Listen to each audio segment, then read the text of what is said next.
for, meu filho.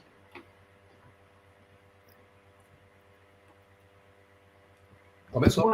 Boa noite a vocês, boa tarde aí no Brasil. Nós estamos iniciando agora, são 22 horas em Barcelona, 17 horas no Brasil. Nós estamos iniciando mais uma edição de Diálogos da PEC, numa série especial que é o Esquenta Seminário. É um processo de preparação para o 25º Seminário da Associação de Pesquisadores e Estudantes Brasileiros da Catalunha, que vai acontecer de 20 a 30 de novembro, direto de Barcelona, mas totalmente online. Nós vamos falar um pouco do seminário, mas eu já convido agora a nossa apresentadora, nossa convidada agora desta noite, que vai tratar de um tema que, para todos nós que estamos no mundo da pesquisa, da ciência e tecnologia, é um tema difícil, né? Que a gente precisa encarar sempre, todos os dias, e ela vai falar sobre essas dificuldades, esses desafios que é o artigo científico, publicar ou não publicar, né? Publicar ou perecer. Então, professora Maria Lúcia Garcia, do Departamento de Serviço Social da Universidade Federal do Espírito Santo, Programa de Pós-Graduação em Política Social, também idealizadora do Encontro Internacional de Política Social, que hoje é uma referência no Brasil e no mundo. Ela também é pesquisadora do CNPq, participa bastante, assim, de uma forma bastante ativa na CAPES, como também em revistas científicas. Então, com certeza, é uma pessoa que pode nos contar um pouco dessa história, desses desafios que estão implícitos dentro de um artigo científico. Boa noite, professora Lúcia. Boa noite, Desirê. Boa noite a todos que estão aqui com a gente nessa live. Muito obrigada pelo convite e pela possibilidade de estabelecermos uma troca num tema que é tão caro a todos nós. Sim, bom, antes da professora Lúcia começar a apresentação dela, vamos um rápido vídeo que vai contar para vocês um pouco o que é o seminário da PEC, o que é a PEC, né, e como que a gente se organiza aqui em Catalunha, mas que você também, mesmo que esteja no Brasil, pode participar. O que é a PEC? A PEC é a Associação de Pesquisadores e Estudantes Brasileiros na Catalunha. É uma organização com mais de 30 anos de tradição na Espanha, fomentando a produção científica e intercâmbio entre pesquisadores brasileiros e de outros países. Este ano, em novembro, teremos o 25º Seminário da APEC, com o tema Cooperação Científica e Transformação Social, Olhares e Perspectivas Ibero-Americanas. O evento será totalmente online, chamada de trabalho abertas e vagas limitadas. Não perca tempo!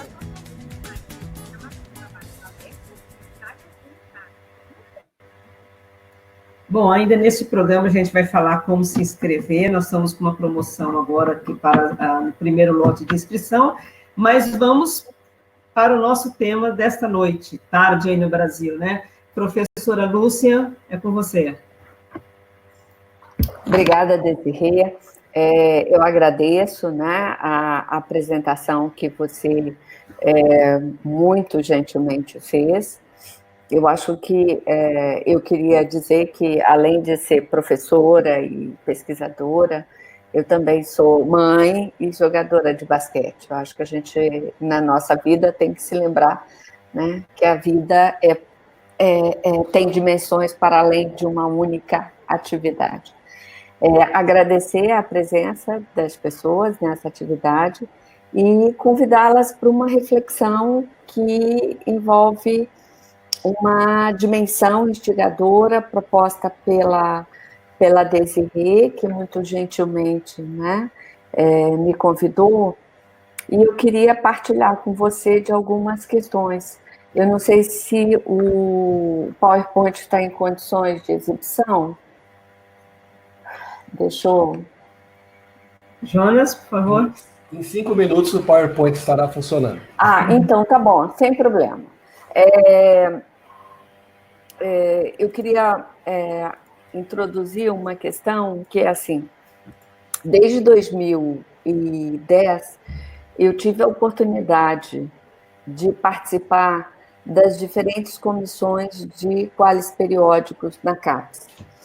E ao olhar os periódicos e ao trabalhar como editora de um periódico científico e trabalhar com as métricas desenvolvidas a partir do Qualis periódico e as interlocuções com os múltiplos indicadores bibliométricos existentes, né, ao redor do mundo, a gente se defronta num debate em torno de uma questão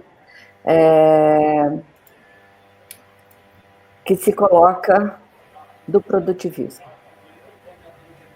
O que a gente vai tentar aqui desenvolver com vocês é uma discussão em torno de uma frase inicial colocada por um autor que ele nos provoca, né? Que é publicar ou perecer. Essa frase, o entorno dessa frase, a gente vai tentar construir, então, uma reflexão que se coloca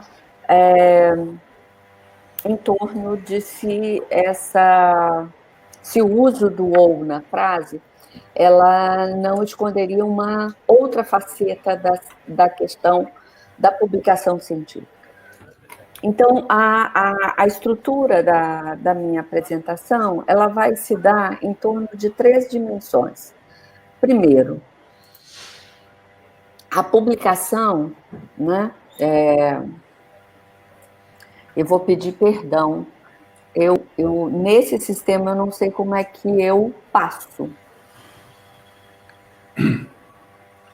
E na parte inferior, para você, não aparece o Next? Agora vi. Obrigada. Então... Desirê, pode apagar sua câmera. A discussão proposta, né, é em torno do artigo científico, ou de artigos científicos. Lembrando que esse ano, 2020, se celebram 355 anos de criação de um periódico científico.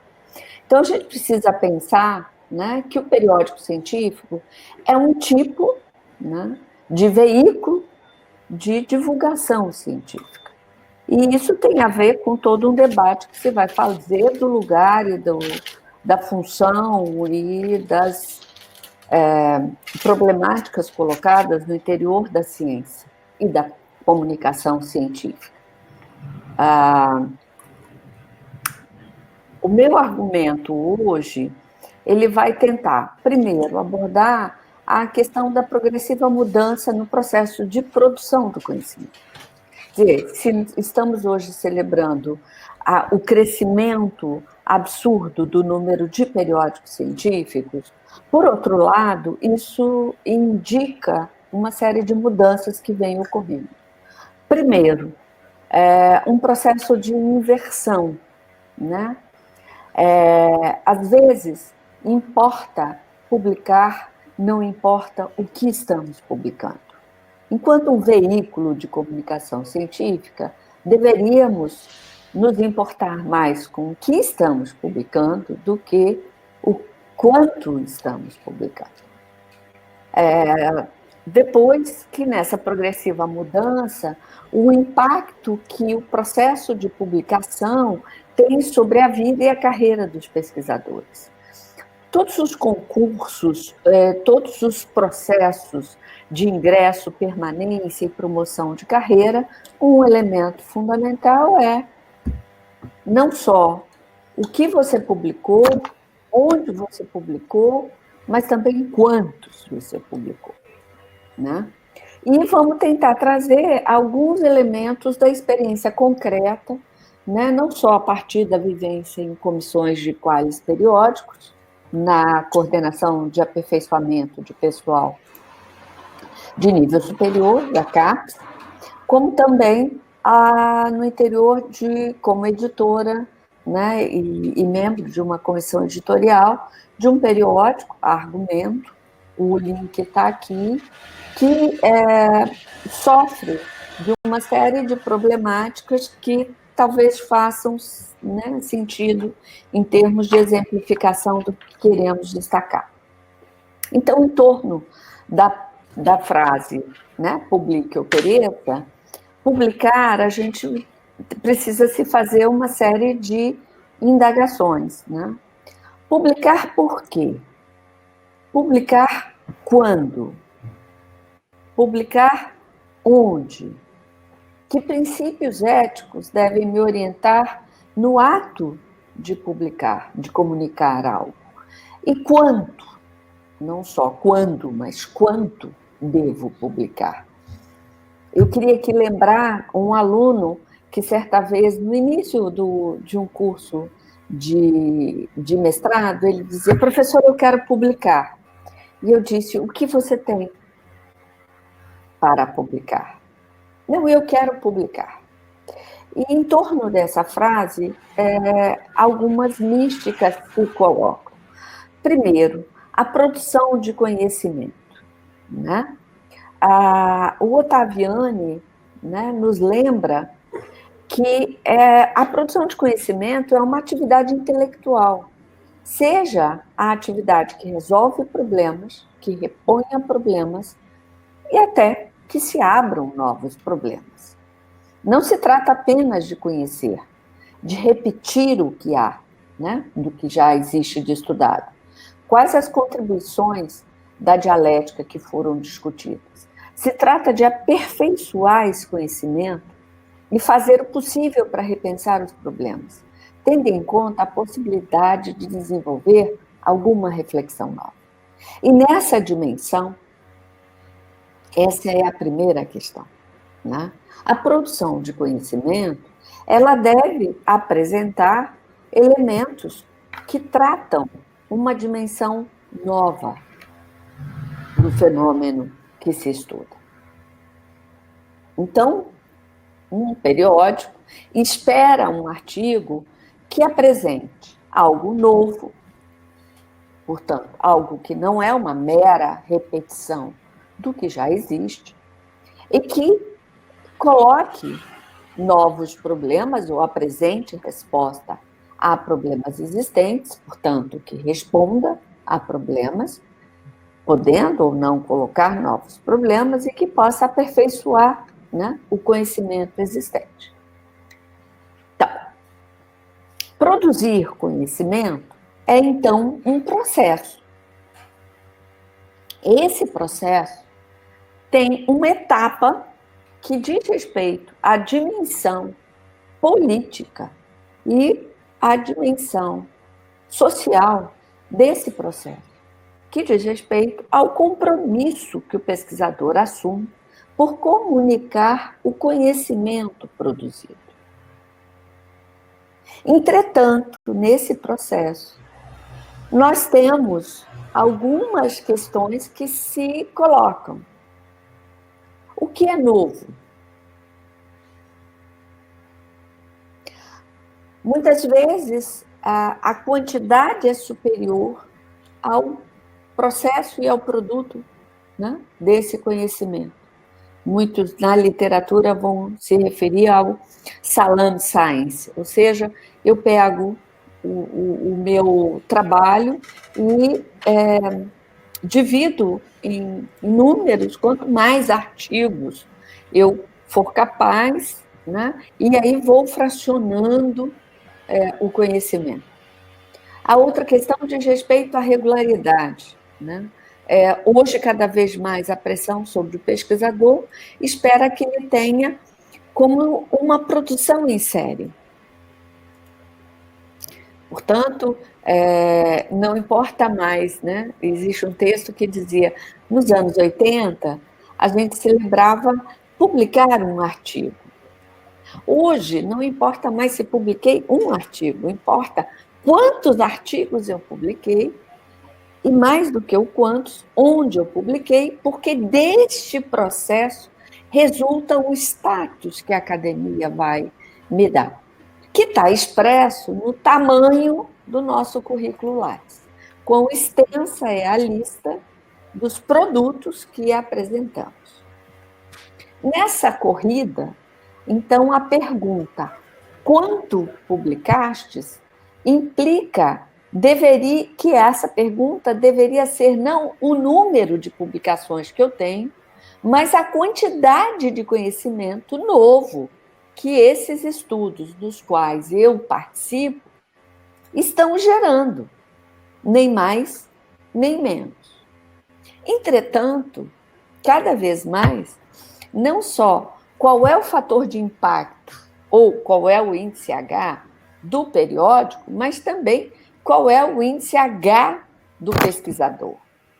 Se vocês jogarem meu nome, é só por mera curiosidade, para fazer esse slide, eu joguei meu nome, e esse é o índice H que apareceu associado ao meu nome. Veja, esse indicador significa que um conjunto de citações foram realizadas a partir de textos que publiquei.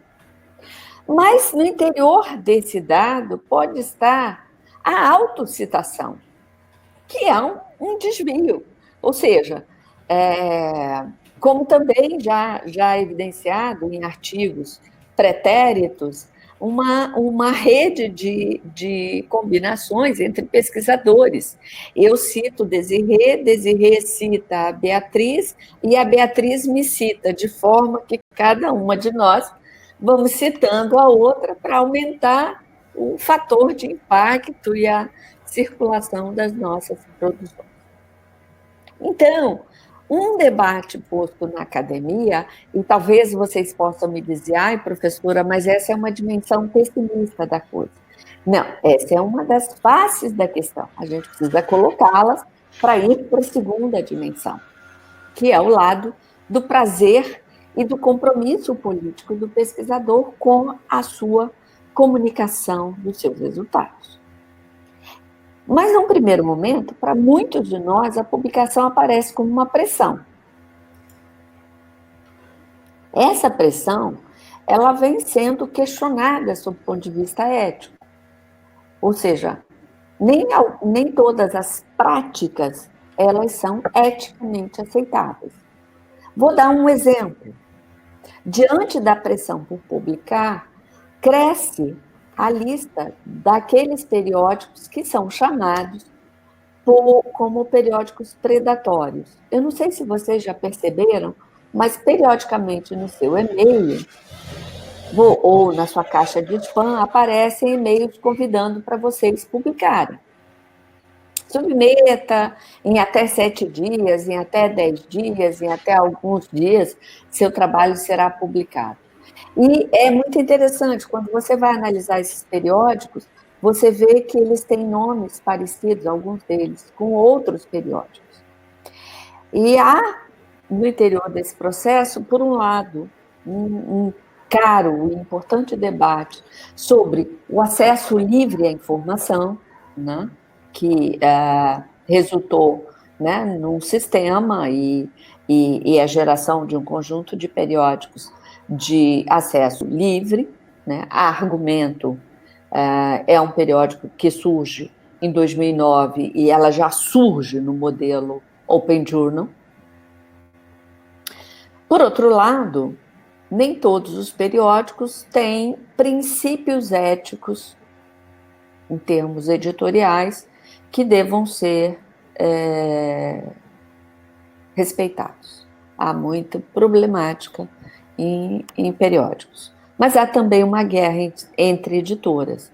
Então, não é aqui uma posição de culpabilização, mas de entendermos, por exemplo, que um periódico na Venezuela recebeu milhões como taxa de publicação de autores brasileiros, que depois descobriram no processo de avaliação da quadrienal passada, que esse periódico foi classificado como não periódico. Então, o que a gente quer chamar a atenção para que a gente pense que há muitas facetas no interior dessa problemática. Há também uma proliferação de pesquisas reiterativas, que não buscam a originalidade. Em muitos casos, repetem, né, uma expressão recorrente, mais do mesmo. Então, é preciso que a gente rompa com esse chamado círculo vicioso do mais do mesmo, né? É interessante que alguns periódicos a gente vai lendo os artigos, e eu disse, mas eu já vi isso em algum outro lugar, né? E uma problemática que aparece muito, principalmente entre alunos de pós-graduação, é a tentativa de publicação de revisões de literatura. Dentro desse processo, né, das grandes editoras, é preciso pensar que essas grandes editoras, elas também têm um negócio rentável. Eu submeti um artigo, eu não vou dizer a editora nem o nome do periódico, mas a taxa de publicação era da ordem de $2.500. E eles têm uma condição de solicitar isenção. Mas para solicitar a isenção, que foi o que eu fiz, eu tenho que comprovar que é impossível, né, e tenho que apresentar todo um conjunto de documentações que comprovem a impossibilidade de pagar $2.500. E eu fiquei me perguntando, e pensando na renda mensal familiar, né, dos professores brasileiros, $2.500, se eu multiplico hoje por 5, bom, e há, né, pesquisadores, obviamente, com suas taxas de pesquisa, com captação de recursos internacionais que poderão pagá-los. Mas se a gente pensa a realidade, por exemplo, das profissões, das pesquisas do colégio, né, de humanidades ou da grande área de ciências sociais, essa não é uma realidade que se faça próxima a nós.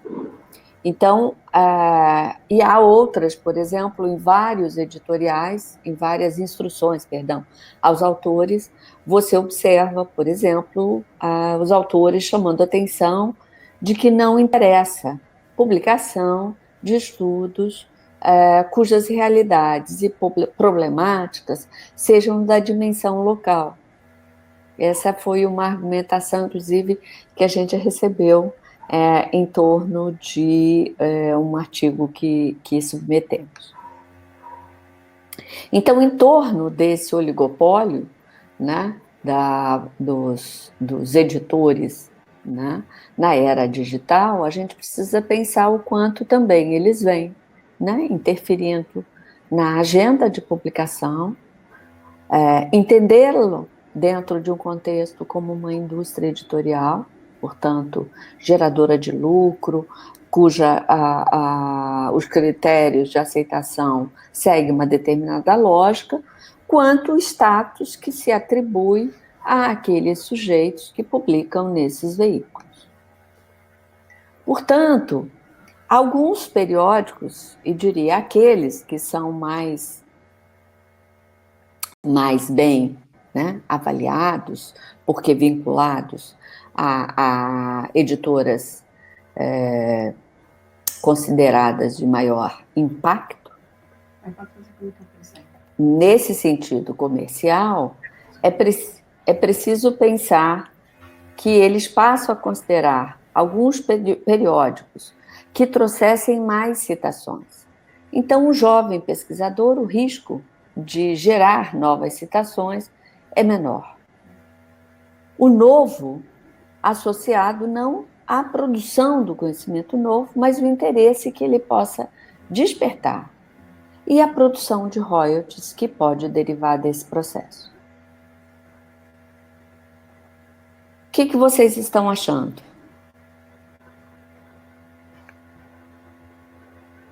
Por isso,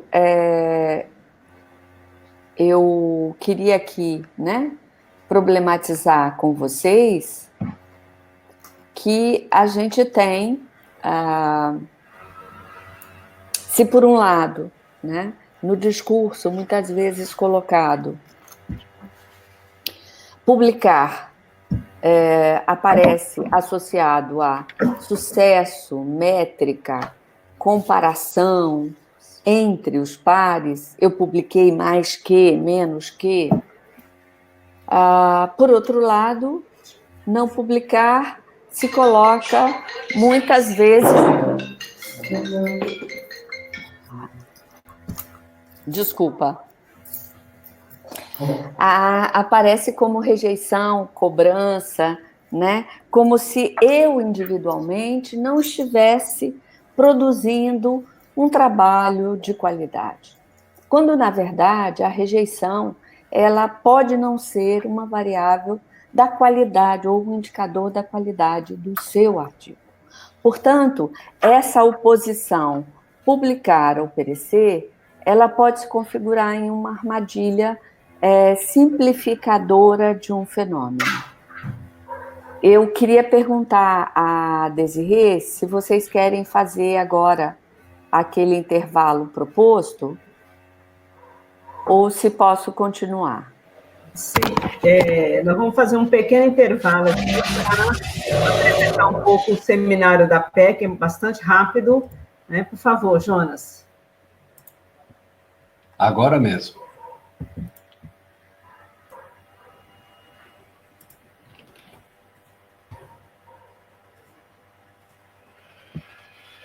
Olá, você que é professor, pesquisador ou estudante de pós-graduação e quer participar de um evento científico internacional e ainda garantir créditos acadêmicos e publicação do seu trabalho nos anais, tem um convite.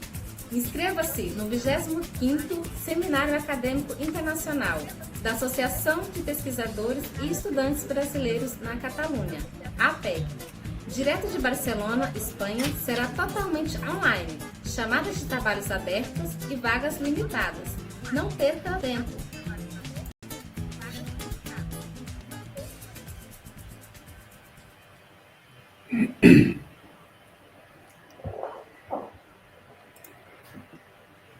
Então, só para fazer uma propaganda, porque hoje essa é uma questão, né, que a gente vai discutir em torno dos periódicos e dos artigos. O autor não tem só que pesquisar, não tem só que escrever seu artigo, mas também tem que publicizar, né, e divulgar a sua produção.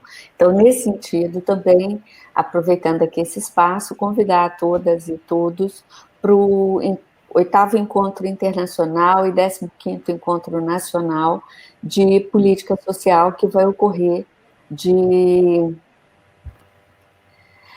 9 a 16 de novembro, eu acho que é isso. O site é enps.com.br, está aqui do lado, é gratuito, tá? E a discussão vai ser em torno de segurança pública, opressão, questão social, e quem se interessar, muito bem-vindo. Só comentar. Boa noite, pessoal. Eu sou o Jonas Ferreira, estou colaborando com a organização do evento. Só deixar para vocês aqui a publicação da oferta sobre a inscrição no Congresso, no 25º Seminário da PEC. E eu conversei com a Desirê, da gente oferecer para vocês que estão aqui presentes um cupom de desconto para esse evento. O cupom é esse, 15% Live, é o nome do cupom. Vou até escrever ele aqui de novo.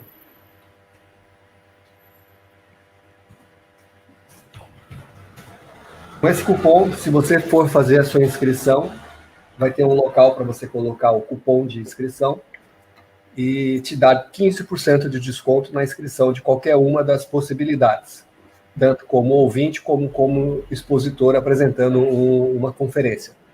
Eu espero que vocês possam aproveitar. Essa oferta está valendo por 24 horas. Então aproveite, faça a sua inscrição hoje, no máximo até amanhã com esse desconto. Depois o desconto não vai estar mais.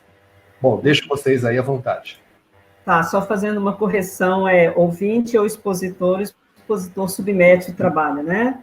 E aí, como a gente também é um pouco parecido com a ideia da revista, esse trabalho é avaliado por uma comissão, né? Só que no Congresso, né, geralmente é sem tanta pressão. Claro que a gente quer que as atas do Congresso tenham bons trabalhos, né? Mas, assim, é uma outra lógica ainda, né? Uhum. Sim, mas pode continuar, você. Tá, joia. Obrigada, Desirê. Eu vou voltar, então, à apresentação.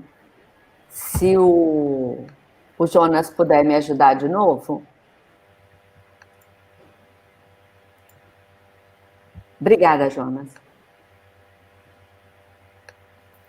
Então, é interessante, eu só vou começar aqui a aproveitar, né? O Rodrigo falou que eu não sabia que havia cobrança de taxa para publicar artigo. Depende, Rodrigo, da revista, né? Há revistas que têm taxas, há revistas que não têm taxas. Depende da instituição que lhe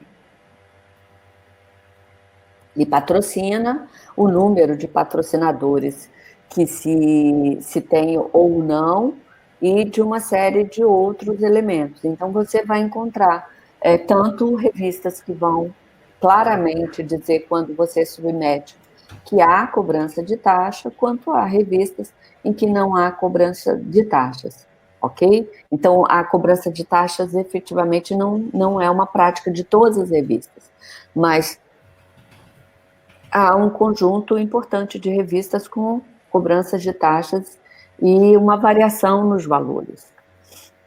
Então vamos começar pelo segundo bloco do que eu quero abordar com vocês. E nesse segundo bloco, eu vou falar a partir da minha experiência como editora. E a partir da experiência como editora, eu vou chegar a um primeiro dado, que é assustador. 90% dos artigos que são submetidos a argumento, eles são rejeitados. Mas por que são rejeitados? E por que essa taxa é tão alta? Então, quando a gente olha, né, nós vamos ver que há questões iniciais que o artigo não obedece. Por exemplo, primeiro, o texto proposto é extremamente importante, relevante, mas é uma abordagem específica da área X, que não pertence à linha editorial do periódico.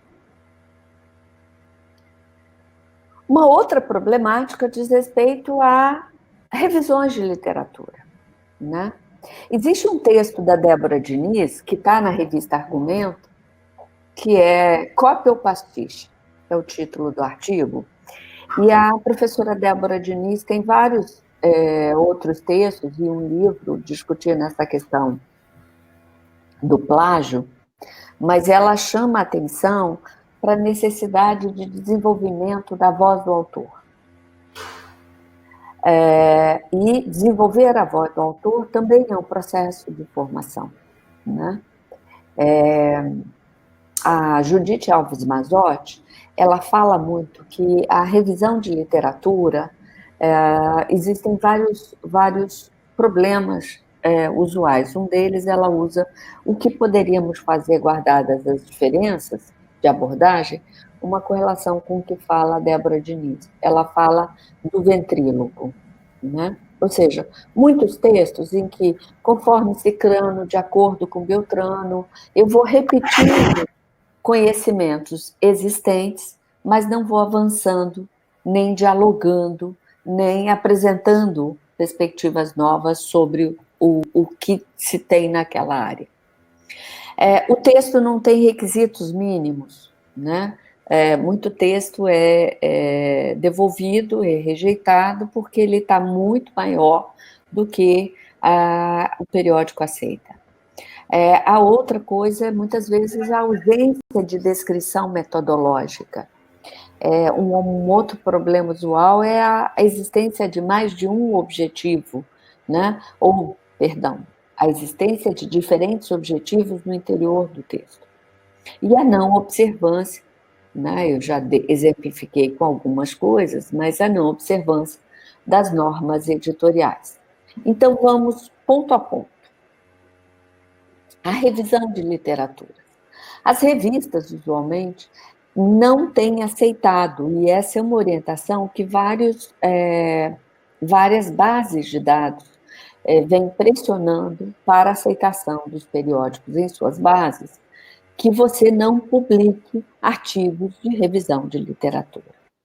Em geral, né, esses artigos, como eu já enunciei anteriormente, eles vão se caracterizar como repetição do conhecimento existente, sem evidenciar o que há de novo no argumento apresentado.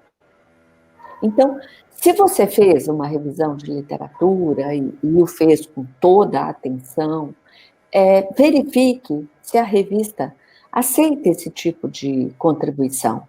Não submeta se nas suas normas editoriais já estiver lá indicado que ela não aceita. Isso evita que você passe por uma situação de ter seu trabalho rejeitado. Muitas vezes a gente tem observado que, ao receber a rejeição, o autor fica decepcionado, frustrado, né? E pouco motivado com esse processo. O outro aspecto diz respeito à linha editorial. É preciso verificar se o tema e a abordagem que você adota está adequado à linha editorial da revista. Leia atentamente as normas da revista. Verifique o que ela publica em termos de tema e tópico de seu artigo.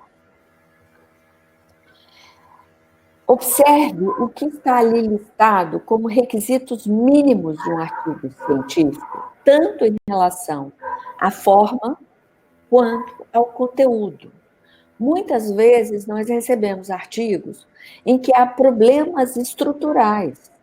Falta objetivos claros, metodologia compreensível, resultados e discussão e conclusão. Muitas vezes, pesquisas envolvendo seres humanos não apresentam procedimentos éticos. E, por fim, problemas de plágio. Em termos da descrição metodológica, os problemas usuais de descrição metodológica é a ausência completa ou parcial de informações básicas sobre métodos e técnicas utilizados. Um outro problema é a indicação equivocada dos métodos e das técnicas utilizadas.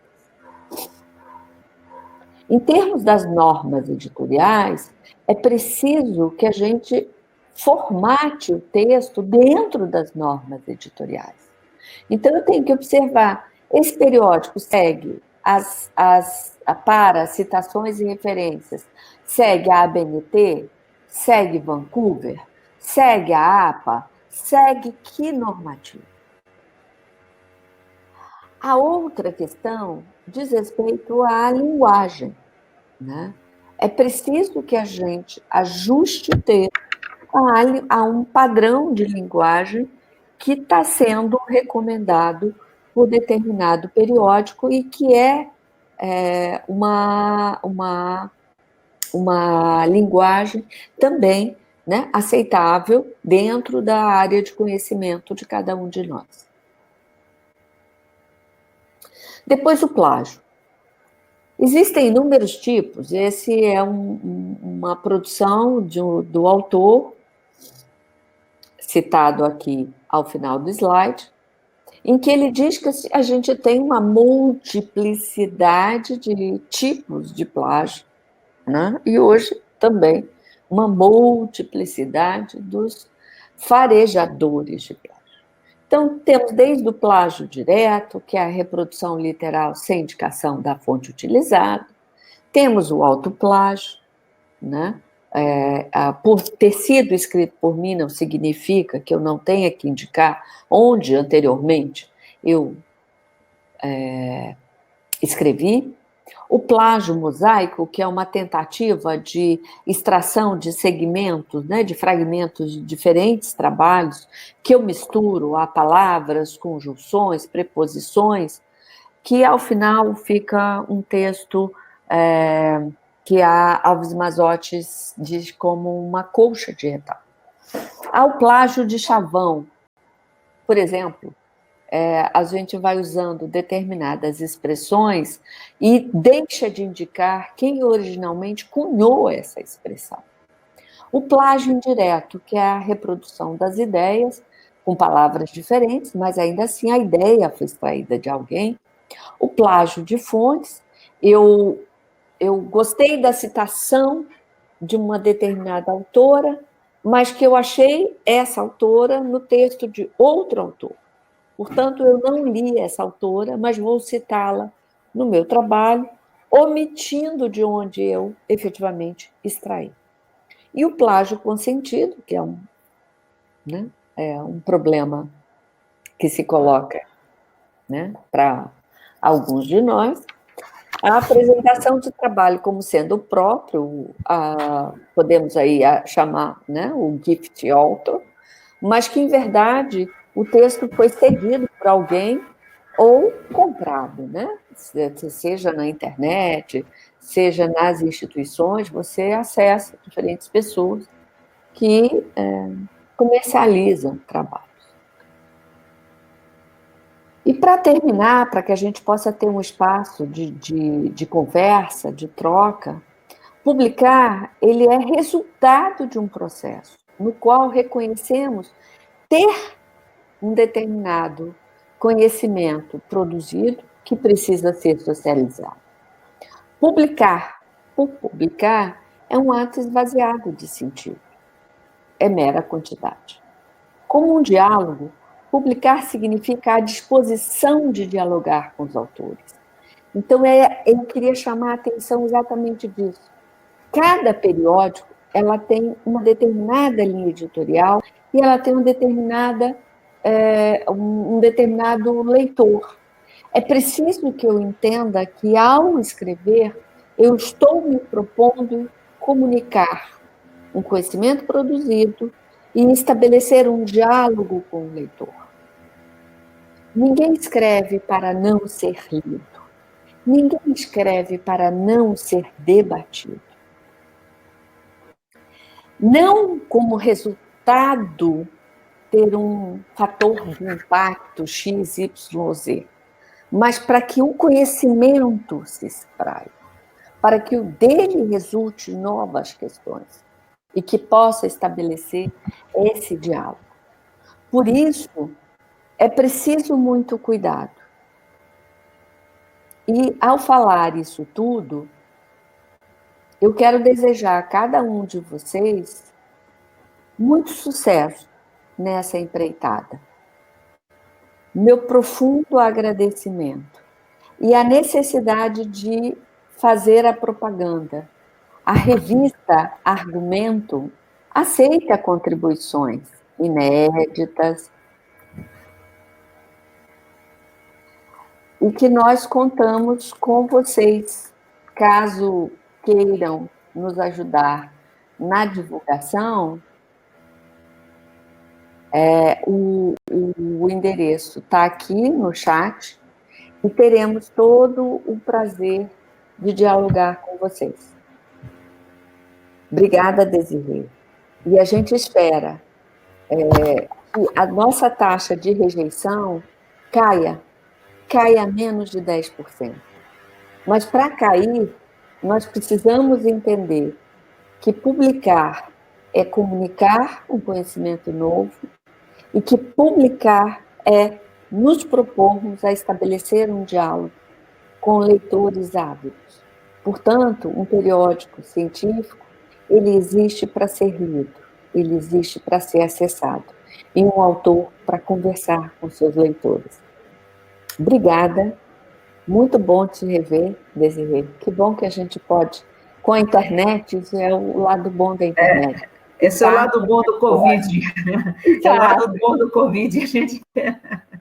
Muito bom, e aí eu me coloco à disposição, caso alguém queira, né, fazer alguma questão, ou debater, ou discordar do que fazer. Eu queria pegar uma deixa do que você falou, mas antes, Jonas, o chat está permitido, mas eu não vejo aqui. Bom. Clica no terceiro ícone de cima para baixo, que é o chat. Ele tem que ficar azulzinho, aí você vai poder ver o chat. Sim, não, justamente porque tá clicado e não está aparecendo, mas tudo bem aqui. Lúcia, eu queria só, assim, um pouco comentar esse último ponto que você coloca, né, que o artigo é uma comunicação e um diálogo também, e além de todas essas coisas que você falou no artigo, o que eu noto, às vezes, nos estudantes, assim, é que você tem que pensar no artigo também como uma peça de comunicação que precisa ser inteligível, e isso dá trabalho. Além das questões científicas, eu fico assim muito assustada, porque parece que talvez as pessoas pensam que vai vir uma luz, você despeja como se aquilo não tivesse que ser trabalhado, né? Então, eu, como venho do jornalismo, assim, é uma luta corporal com as palavras. É uma luta. Tem que ler e reler, aquilo tem que ser inteligível. Eu uso, assim, como premissa o que aquela coleção Brasilienses do Pequenos Passos, Primeiros Passos usava, que era, assim, uma normativa. Frases até 30 palavras. Quando as pessoas começam a escrever até 30 palavras numa frase, já fica muito melhor para quem vai ler. Né? Mas, assim, você encontra textos que têm frases com 200 palavras e é um Caetano Veloso falando, né? Então, assim, esse cuidado tem que ter, esse texto, esse artigo, ele é lido, relido, na tela do computador, no papel depois. É esse trabalho também que é o da linguagem propriamente dita, né? Que além da questão científica. E só fechando, assim, no outro aspecto que você falou, eu acho que eu sempre digo para os alunos, assim, sobretudo quando a gente está com projetos que vêm com financiamento público, que, apesar, a gente tem que publicar porque é uma forma de devolver, né, a essa sociedade o que foi pesquisado, né? Então, enfrentando todas essas contradições, mas, sobretudo, quando tem recursos públicos no artigo, assim, é imperativo você buscar a forma de dar visibilidade aos resultados do seu trabalho. Eu acho que você colocou uma questão, algumas questões, Desirê, mas, assim, primeiro, eu acho que você colocou o aspecto da estrutura frasal, né? Nós temos um grande problema entre todos nós, principalmente entre nós brasileiros, mas também os latinos, de estruturas frasais gigantescas. E quando você, por exemplo, vai publicar num periódico em inglês, isso é a morte, porque as frases são muito curtas. E o que a gente encontra no interior do texto? Né? Argumentos que você perde a dimensão de qual era o sujeito da frase, porque vão se avolumando orações em que a gente já não sabe mais do que se está tratando. Então, essa é uma questão de amadurecimento também. É preciso escrever para ir progressivamente desenvolvendo a voz do autor. Eu não vou parir isso, senão por meio de treinamento. É escrevendo que eu vou buscando e identificando as dificuldades. Por isso, muitas vezes, a sugestão, antes de você mandar o teu artigo para um periódico, peça a 2, 3 colegas para ler. Eles podem te ajudar com pequenas e breves sugestões que melhorem e que clareiem alguns elementos do argumento, que pode não estar tão claro, ou o papel, né, importante do orientador, da orientadora nesse processo. Uma outra questão que você falou, que eu acho que é fundamental, é o compromisso com a comunicação, com a devolução dos resultados. E a análise de quais são os veículos adequados para a devolução dos resultados. O periódico, o artigo científico no periódico é um veículo. Ele não é o único. Por que eu estou falando isso? Eu estou falando isso porque eu tive uma aluna do mestrado que, como assistente social no hospital, ela tinha que cumprir, e uma crise ética horrorosa na vida dela, aquela questão da comunicação ao conselho tutelar, quando uma mulher dava entrada na maternidade para ganhar neném e que se identificava consumo de crack. Essa mulher perdia a guarda. Ela faz um estudo, 10 anos depois, buscando saber o que aconteceu com aquelas mulheres e com aquelas crianças. Ela publicou o artigo? Publicou. Está aí, saiu um periódico XYZ. Mas quem vai ler isso é um grupo seleto de pessoas que são leitores importantes, mas as características do trabalho não podem se limitar a esse veículo. Então, nós fomos com colegas da área de cinema. Como é que podemos dar a conhecer essa problemática? E aí estamos entrando agora no edital da Secretaria de Cultura, e a ideia é que, por meio de desenho, a história dessas mulheres seja contada. Então, veja, isso é uma devolução. Então, é preciso que a gente entenda que no interior do debate de publicar ou perecer, eu diria que também quem publica dentro da perspectiva, né, da apropriação rasa da ideia da publicação pela publicação, perde a dimensão do que é a comunicação. A comunicação da sua produção de conhecimento. E as dimensões que esse conhecimento tem que circular. Isso, para mim, me parece caro. E é contraditório, porque nesse período de pandemia, eu com o meu grupo de alunos, nós escrevemos mais de 10 textos. Então, diria você, e um professor colega meu disse, é uma loucura, né?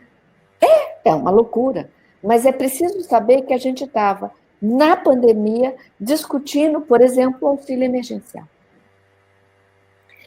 E essa profusão de dados com discussões que são importantes de serem comunicadas e comunicadas com tempo curto em função das características do dado que eu estou trabalhando. Então, é preciso que haja clareza, porque senão a gente vai dar a entender que a quantidade de publicações é que importa. Não.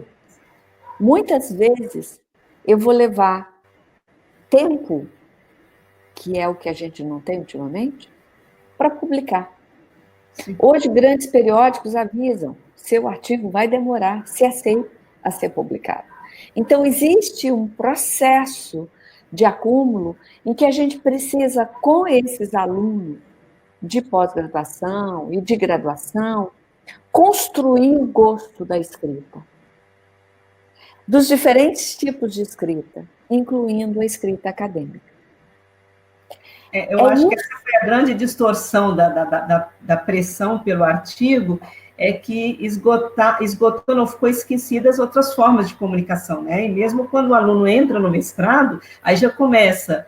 E eu me lembro, talvez você tenha vivido isso nos Estados Unidos, mas assim, a primeira vez que eu vi contar uma história das comunicações foi de um pesquisador brasileiro de Vitória aí, que trabalhou na NASA e tal, e uma das palestras que ele contou pra gente, que ele fez para a gente, ele dizia que no programa de pesquisa dele, ele era obrigado a escrever um artigo científico, visitar a McDonald's, fazer uma palestra em algum lugar, ir nas escolas, assim, havia toda a variedade de comunicação científica, inclusive a dos especialistas, né? E isso precisa ser explorado mesmo, porque realmente, assim, o que você falar para os seus colegas é bacana, assim, é importante, vai te dar ponto para o programa de mestrado, que já tem aquela pressão e tal. Mas, assim, e as pessoas, né, os setores, as organizações que realmente precisam ouvir, né, aquela informação que você tem, aquele conhecimento novo que você produziu e que pode ajudar a mudar uma política,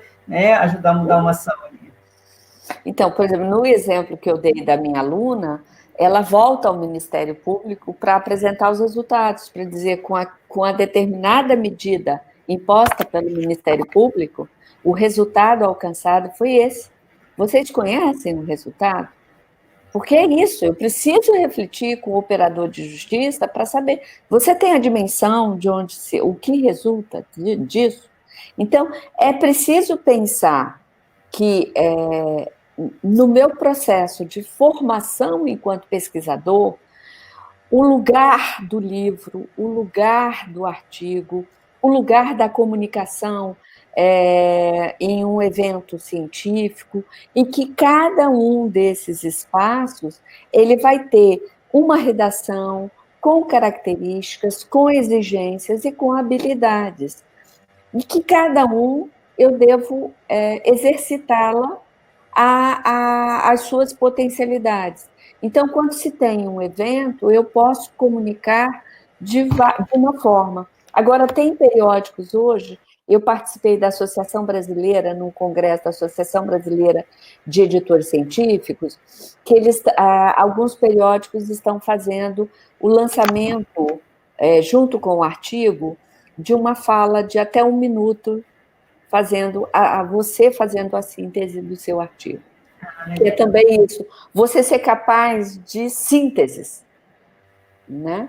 E isso é também um exercício extremamente desafiante. Em 1 minuto, você falar a sua ideia é algo muito interessante, mas assim, você está tentando buscar outros caminhos, né? Mas a gente precisa ter cuidado. Para mim, uma recomendação, muito cuidado com os periódicos predatórios.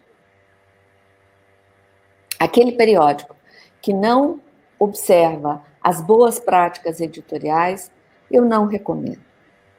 Por outro lado, há aqueles periódicos que seguem boas práticas editoriais, alguns vão ter tempo e esforço para ajudar o autor na construção do seu texto, outros não, e o espaço editorial é um espaço muito tensionado, né? Por status, por concorrência, por classificação, e isso sob o olhar de uma editora, é sempre muito difícil. Desirê deve se lembrar, quando a gente começou o argumento, os colegas diziam, eu não vou publicar no seu periódico porque ele não tem qualis. E hoje o periódico tem qualis, um bom qualis, muito chique o qualis, mas eu dizia assim, bom, mas aí a gente decreta a morte.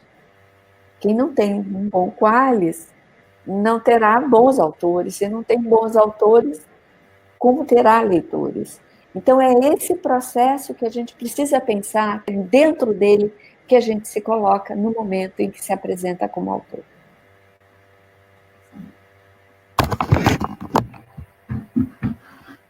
Tem alguma questão? Eu continuo sem o chat aqui. A Tamara colocou uma questão. É muito interessante, Tamara, na China, e na África do Sul também, você que publica em determinados periódicos melhor ranqueados internacionalmente, você recebe uma taxa, uma premiação. E isso é uma questão complicadíssima, né? Enfim, que resultaria em um outro debate. É importante, então, como Tamara chama a atenção, né, que as instituições criem espaços, né, o espaço de hoje, essa interlocução, que a gente possa ter espaços de conversa com os autores, que os autores possam apresentar os resultados de suas pesquisas, e que muitas vezes a gente chama a atenção disso. Um autor encaminha seu trabalho para apresentação num evento, e depois disso nada mais faz. É como se o trabalho perdesse. Não, eu vou lá no evento, dialogo, discuto, volto, repenso, ajusto, modifico. Então, esse debate, ele é um espaço profícuo em termos de adequações, né, no interior do argumento. Tem uma questão da Marcela também. Uhum.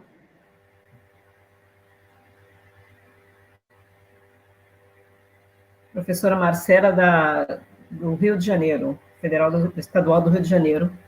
Marcela, a tua pesquisa, a tua pergunta é de $1 milhão, né? Eu brinco com as minhas alunas, e talvez essa seja a situação também tua, né? As condições objetivas de trabalho hoje de todos nós. Eu me vejo aqui enlouquecida, literalmente enlouquecida, à medida em que no Brasil a gente tem que ter a ideia, achar o edital de financiamento, escrever o projeto, submeter o projeto, executar o projeto, fazer a prestação de contas do projeto, ter tempo para escrever todos os artigos derivados daquele projeto, acertar na escolha do periódico a publicar e ter seu trabalho aprovado. A colega inglesa disse para mim assim, eu tenho alguns projetos com parceiros da Universidade de Coventry, na Inglaterra. Ela diz assim para mim, não, Lúcia, aqui eu dou a palavra-chave ou as palavras-chave do meu projeto e o setor vai fazer a busca pelos melhores editais para aquela ideia. E a universidade tem o setor que vai fazer toda a parte orçamentária do projeto. E a prestação de contas, e a administração do evento. Então, ao pesquisador, hoje você tem uma sobreposição de um conjunto de coisas, como se a gente tivesse, né? Bom, eu tenho que estudar, eu tenho que dar aula, eu tenho que pesquisar, eu tenho que escrever, eu tenho que viver. Lembra que no início eu disse, olha, além de ser professora, eu sou mãe, né? Tenho um companheiro e jogo basquete. Ou seja, parece que a gente não tem uma outra vida.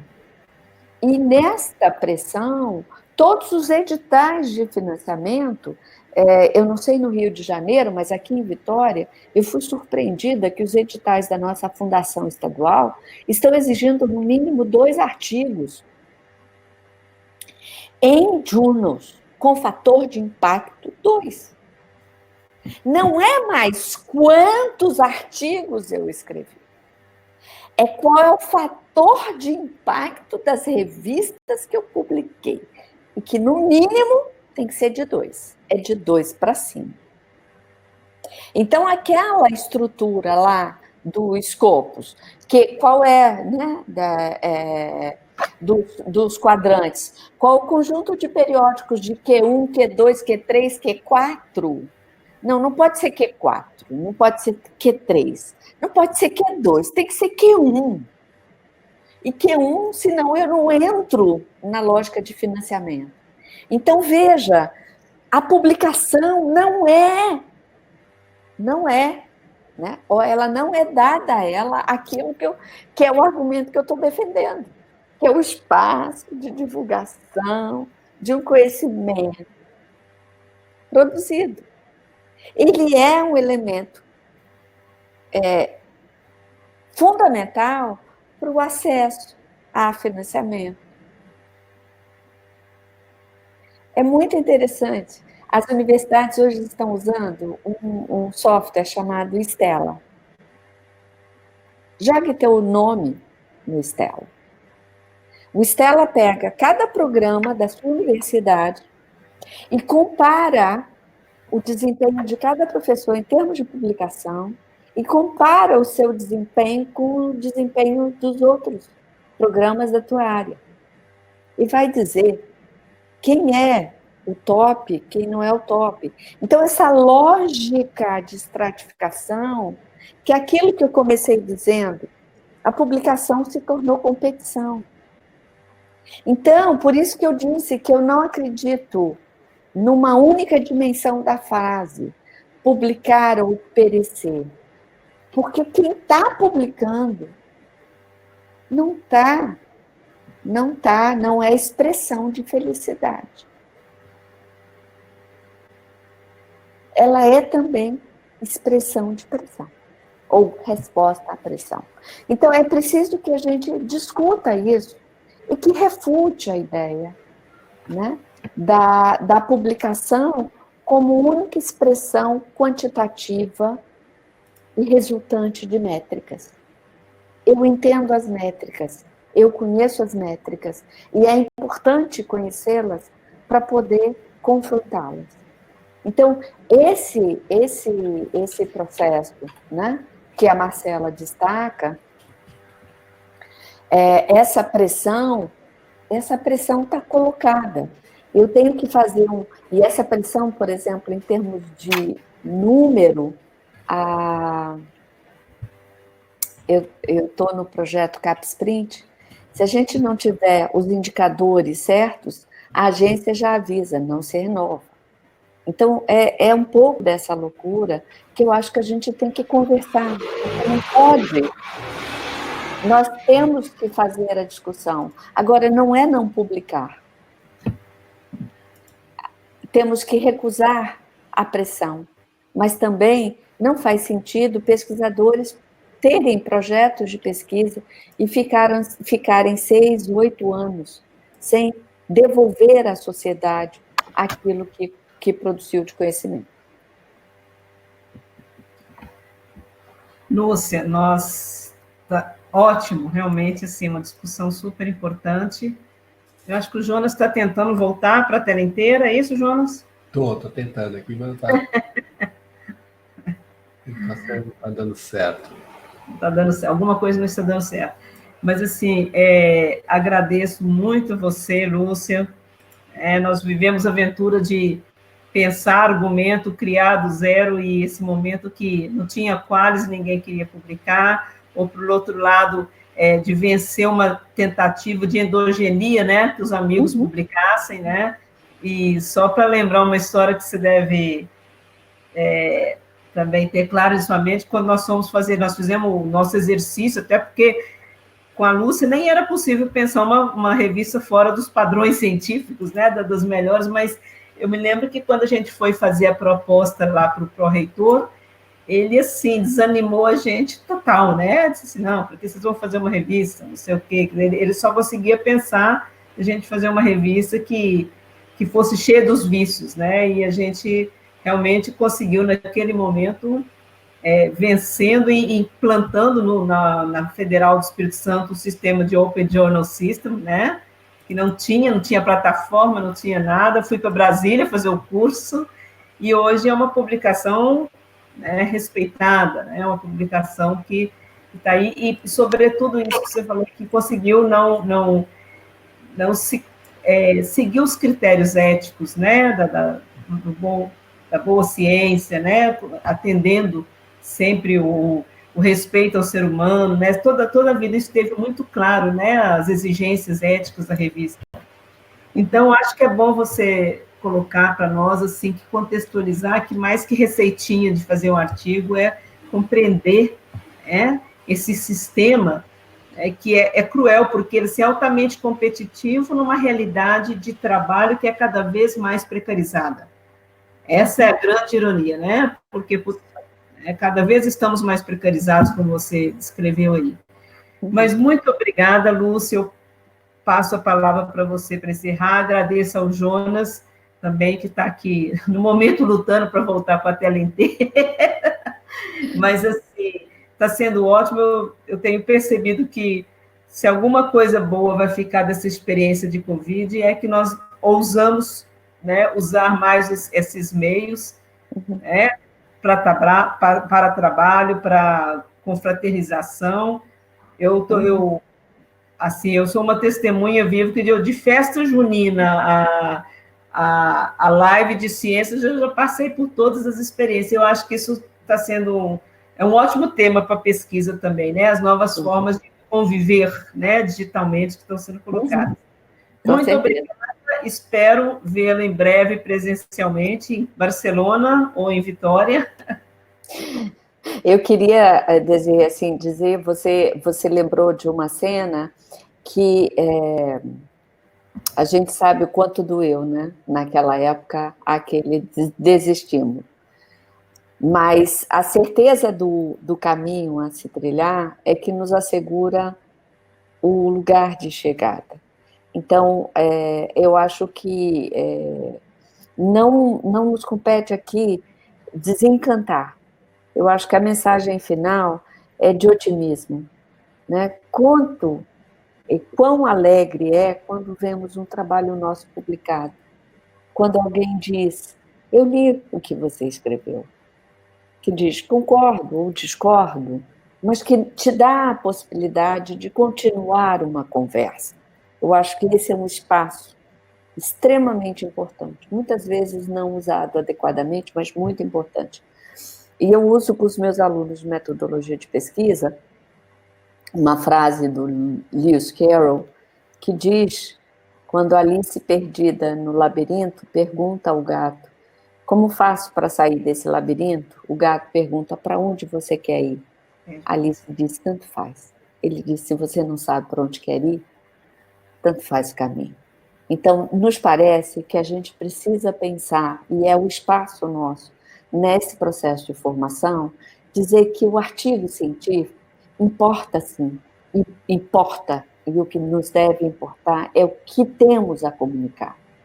Porque, ao fim e ao cabo, nenhum autor quer ser mal interpretado, nenhum autor quer depois, como alguns periódicos têm feito, um carimbo de plágio ou de práticas não recomendáveis. Então, pense que o seu processo de encantamento, de dúvida e de construção de uma pesquisa, dos seus resultados, escolha o melhor veículo para divulgar. Eu não concordo, mas é o que a gente tem hoje muito na prática, na Inglaterra, nos Estados Unidos, é que antes de começar a escrever, você deve escolher o periódico. Eu acho isso empobrecedor. Eu acho que eu escrevo primeiro e depois vejo qual o melhor veículo. Mas é preciso pensar que existe essa recomendação. Todo cuidado nesse campo é necessário e desejo sucesso a todo mundo. Se alguém quiser mandar contribuições para argumento, mais uma vez, serão todos muito bem-vindos. Tá. Mais uma vez, boa noite a todos vocês. O Jonas deixou aí o site da PEC, a PEC.bcn, né, e Facebook, e é um exercício de cooperação científica importante, né, de brasileiros, catalães e de pessoas de outros países. O Congresso tem sido sempre marcado por essa interatividade. É o momento de você, inclusive, fazer lançar as redes de conhecimento, de contatos, que depois, às vezes, numa pesquisa, fazem toda a diferença. Né? O Desirê, deixa eu só responder, senão é que eu achei aqui agora, tem uma questão da Tamara. Colaboração internacional em artigos é um diferencial na hora da avaliação? Sim, Inclusive, você tem o sistema Cival, que ele identifica as redes colaborativas internacionais.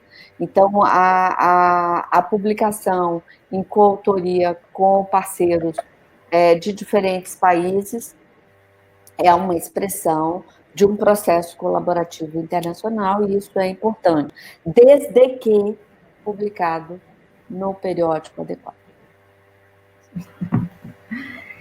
Gente, muito obrigada, boa noite, bom fim de sábado. Aqui em Barcelona são 11h15, 23h15, né? Vocês estão começando a sair aí no sábado no Brasil. Muito obrigada, Lúcia, e continuem seguindo Diálogos da PEC. Quarta-feira que vem temos outro. Um abraço a todos vocês. Valeu.